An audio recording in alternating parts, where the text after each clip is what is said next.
Assalamu Alaikum, guys. How are you? I hope you're doing well and you're really taking care of yourself. So today we will talk about life of Holy Prophet Meccan era, and this is our sixth video. We will talk about migration to Abyssinia, and Abyssinia is now known as Ethiopia. This is an African country. So when we talk about or write about migration to Abyssinia, in introduction we mention that Makkans were not stopping their persecutions, and now these persecutions were becoming unbearable. They wanted to finish Islam as soon as possible.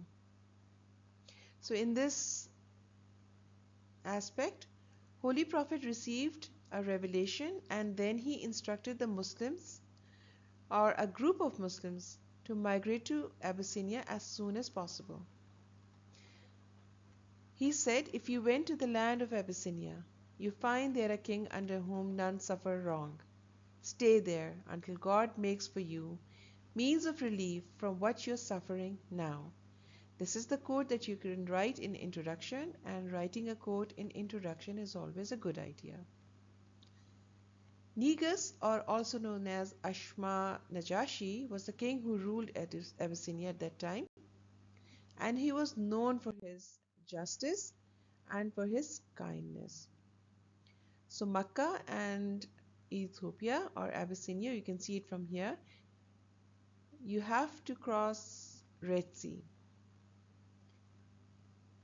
Two boats were waiting for the Muslims, and the Muslims sneaked out during the night time. When Meccans found out, they tried to pursue them, but they were too late. By that time, Muslims had left. This is Rajab, 5th year of prophethood, 615 CE. The first batch, 11 men and 4 women, including Hazrat Usman and Hazrat Ruqayya Razallahu anhu. Now we'll stop here and talk about something else. These people, or these Muslims who migrated to Abyssinia, got the news that the Meccan had actually converted to Islam. They were very happy and they went to Mecca, but only to find out that this was only a rumor. So some of them came back, but some, like Hazrat Usman and Hazrat Ruqayya, stayed in Mecca, or rather they sneaked inside the Mecca and they stayed there. Afterwards, they migrated to Medina, and this is why it is said that they migrated twice.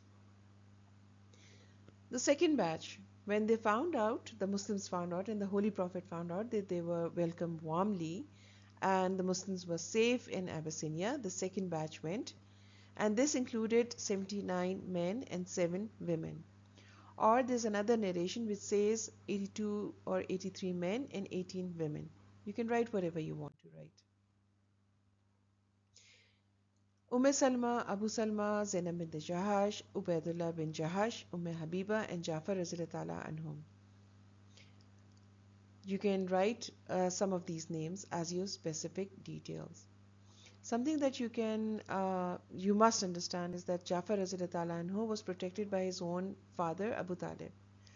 However, he was asked to go to Abyssinia because Holy Prophet wanted him to go, and he was eloquent in speech. And in times to come, we will see that he was asked to represent the Muslims when the Makkans came to get them back. So, talking about the Makkans, the Quraysh were really, really angry, and they sent Amr bin Alas and Abdullah bin Rabia to get these Muslims back to Makkah. Gifts were given to the priests and ministers. Negus was given the gifts, and they told Negus how the Muslims had strayed from their own religion, ran away from Makkah, and now their nobles have asked them to bring these Muslims back. Negus, being a just ruler, said, I need to hear to the other side of the story. So he called the Muslims, and Hazrat Jafar anhu, he represented the Muslims. What did he do? He just made a comparison. He just made a comparison between the lifestyle they were following before accepting Islam and how Islam changed them for good. He told him how they were idol worshippers, they were ignorant, they were they indulged in many types of sins, they gave no rights to women or to relatives or even neighbors. and how all this was changed by Islam. How Holy Prophet had taught them to be nice and decent, and how he taught them to recite Quran. On this, Negus asked to recite the verses, some verses of Quran. There's another narration. When Negus was satisfied what Hazrat Jafar told him, the Makkans came up with a plan B, and they told Negus that these Muslims do not believe that Hazrat Isa is the son of God. Anyways, Negus asked Hazrat Jafar to recite something from Quran, and at this point he recited Surah Maryam, and this was obviously regarding Hazrat Isa.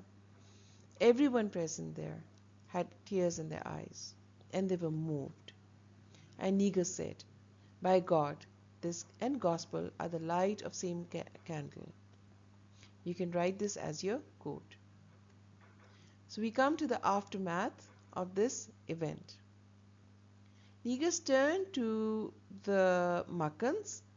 The gifts or the presents that were given to him by the Makkans were returned back. And he said, "You may go, I will not deliver them to you. They shall not be betrayed." You can write this as a quote as well. And he turned to the Muslims and he assured Muslims of his protection. And he said to them, "Go your way, for you are safe in my land. Not even for the mountains of gold would I harm a single man of yours."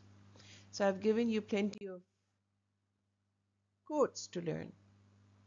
So I hope you liked it. It was beneficial for you. And if you did, please hit the like button and subscribe if you've not subscribed till now. Until then, please take care of yourself and Allah Hafiz.